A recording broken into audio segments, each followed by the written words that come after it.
Alright, what's good, family? Alright, in today's video, I'm going to dive into something that everybody deals with at one point or another as a lifter, and that's going to be motivation. Right? We all have those times where we don't want to go to the gym, we don't want to eat the chicken breast anymore, we don't want to, prep the meals or be in the gym for an hour and a half or 2 hours. We all go through this drop in motivation. And in today's video, what I want to do is give 5 practical steps or tips that are going to help you overcome this battle with motivation in the gym. And there were times that I'd start a prep and it would start off slow, and then I would just want to be like not seeing progress is what drives me to lose motivation. So when I don't see progress, or earlier on when I didn't see progress, I'd just be done with it. Or if I would lose strength, that's a big thing for a lot of people. That first time you lose a little bit of strength because you're in that deficit, it's discouraging. You already feel bad, you're weaker. A lot of people don't know how to deal with it. But either way, in this video, I want to give you 5 practical steps or tips that are going to help us. That are going to help you break through the mental blocks and maintain and stay on course. All right, tip number 1 is find your why. Sounds common, but a lot of people don't do this. You got to actually find your why. Don't do it because other people are doing it. There's a lot of people bodybuilding right now just because they see me doing it. It's not really their passion. It's not really what they will put on this earth to do. I think you have a gift, regardless of if you've been bodybuilding for 2 years or 10 years, especially in the natural bodybuilding world. It's evident if you have the gift or not. And I think your gifts, you're naturally drawn to the things that highlight your gifts, right? So my physique is a gift for me. Not necessarily the height, but muscular structure, shape. I feel like it's for bodybuilding, and it's my passion, so everything aligns for me to do this. But you got to find your why. And I was really done working out for a while. I'd just work out and I'd go and drink and I'd be partying and having fun, and I just decided to try to make a switch and actually live for something. Wanted to build a legacy. Wanted to figure out how I could use my talents to become who I'm supposed to be on the earth. I wanted to influence people. I wanted to touch people. But I wanted to know how could I do that? What talent of mine would have an impact on people?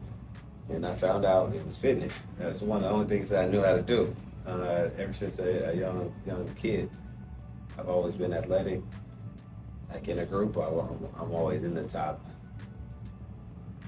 percentile of the athletic people around anywhere I've been. So I wanted to use my gifts to have an impact on people.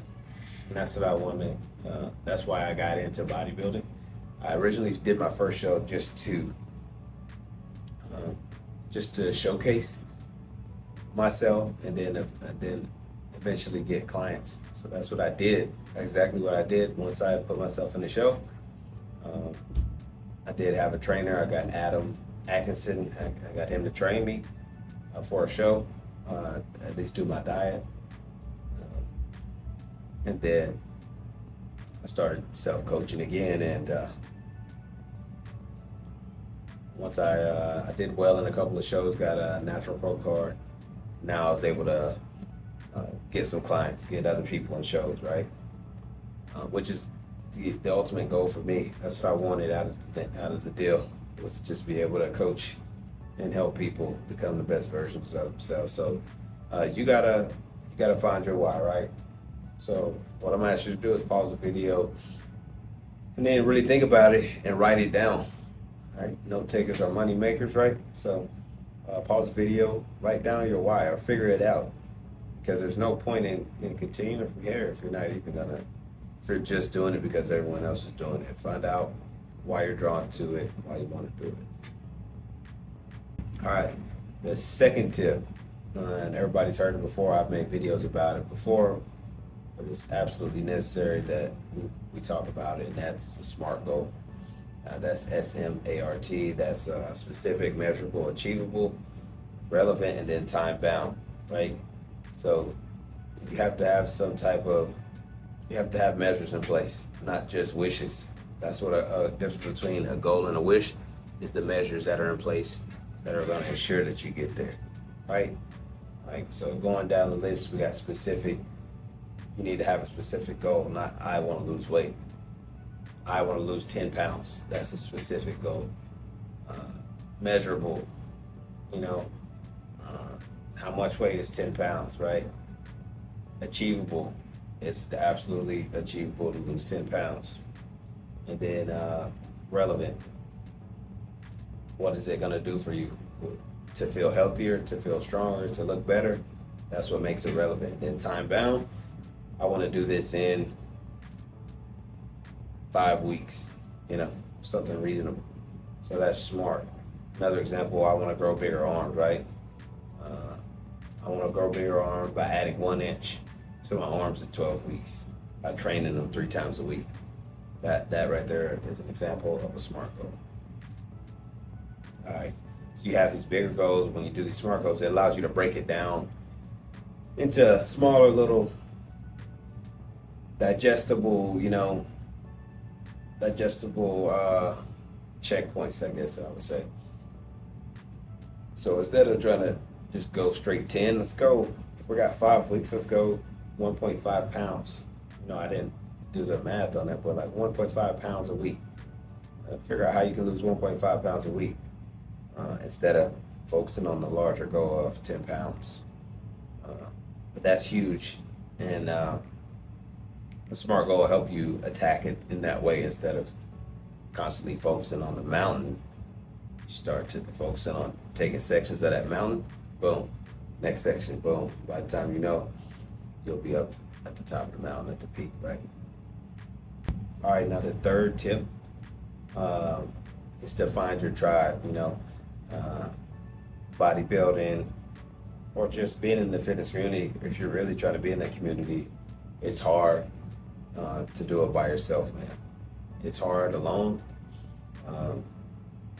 It's hard in general, but it's even harder alone. That's what I'm trying to say. So definitely, it's easy ways to find your tribe. They're at your gym. You don't got to be like the type of guy walking around the gym. You don't got to be a hero. You know what I'm saying? Just be an approachable, approachable person that wants to, be a part of the community, not a hero. You don't have to be a hero. Or you can suffer and do it alone. I've tried it. I wanted to do it alone. Didn't want any help. But it rarely works, You got to get lucky or do some. You got to do gimmick stuff, Like I was saying, Ashton, I was a gimmick guy, but you got to run around the streets with, you got to do crazy stuff. All right, so yeah, those guys are on Instagram. They're on all these other fitness communities, just based off your shirt, which is weird, but people will rock with you because you got a Gymshark shirt on. That's the thing. So the community is there. Be active about just trying to go out and just get involved, meet people, and accountability is a huge thing. So that's number 3. Find your tribe. Find those people that are like-minded and they want to excel in the same way that you want to excel. So that's number 3. So going into number 4, track your progress. All right, what gets measured gets improved usually. All right, sometimes we don't see the changes in our body because it's our body. We see it every day, but you can do things like take pictures, of course, weigh yourself. The scale is not always right, but for me, I like to take pictures because when I'm looking at myself every day, I can't see the changes. But if I do the side by sides from week 1 to week 6, you're going to be able to see changes that your eye just, your eye missed. when you see those pictures. So that's what I like to do. Do a log book if your goal is strength or whatever you're doing. Log book, write down those maxes, write down those things that you did well, write down those milestones, write down those PRs. You know, you got to track progress. And it kind of gives you a challenge every day or every week or every month to try to go and attack something. So that's number 4, track your progress. And then before closing out that one, the main thing is to celebrate those small wins. 1.5 pounds in a week is huge. That's big. 5 pounds is big. Like every little small win that you can stack up, you should do it, you know. That's what's going to keep you in the game. That consistency is going to keep you in the game. Like consistent success will keep you in the game longer than the motivation will. So, yeah, track your progress, celebrate those small wins. And then the last one is going to be to embrace the journey, right? It's not like a 30-day shred. I do have a 30-day shred program that you guys can buy. It's like a jumpstart program. It's at my website, certifiedesavagefitness.shop. But this journey isn't 30 days. You know, you're not going to get to where you want most likely in 30 days. So, you know, lock in and be in there for the journey. If in your mind you know you're not going to last 30 days or you want it to be 30 days, don't waste your time. You know, it's always going to be something to knock you off of where you're going, knock you off the path, right? You get to day 10, you're going to have a nagging shoulder injury. There are going to be setbacks, you know? Like I was eating on plan. I was doing everything right. So I would say about 2023 to the end of 2023, I did a run of like 4 or 5 shows in a row. And, man, I go all the way through every week, crushing it. I go hard every week, doing my thing, and every single weekend, I would take my son to soccer practice or soccer games, which were usually right over the border into Florida. I lived right there on the border of Georgia for a little while, and every time, I was like, man, I'm not even gonna try to stop and eat nothing, but every time I would go in there, I would eat good, and almost wipe away a whole week's worth of gains, you know. Very discouraging. Like those things will knock you off your journey, but you gotta find a way to get past it. And once I got past it one weekend, it started to become easier. You know, I started packing my food with me, but I say that just to tell you, there are going to be roadblocks and bumps in the road. You know, it's a journey. It's not going to be a 30-day thing. You got to expect to be in it for a little while, ready to fight it out and ready to adjust. Right. So that's number 5. Embrace the journey, and that's about really being consistent. Keep continuing to show up. The motivation will go away, but that consistent effort is going to continue to have you like kind of hype. Consistent effort, you know, seeing progress, having those SMART goals laid out, you know, and then never forgetting your why. Those are huge things, right? So in closing, man, those are my 5 tips. All right, so drop your why in the comments here. Let me know what's fueling you, right? Then if this video helped you in any way, man, please consider dropping a like, a share, or any way you can support the channel, man. I really appreciate it. So really want to get into dropping this long form content, trying to really reach some people, you know, and share some insights. So whatever you guys can do to help and become part of the tribe, if you want to, I would love to have you. So that's it, guys. I appreciate you sticking around, and I'll see you guys in the next video. Peace.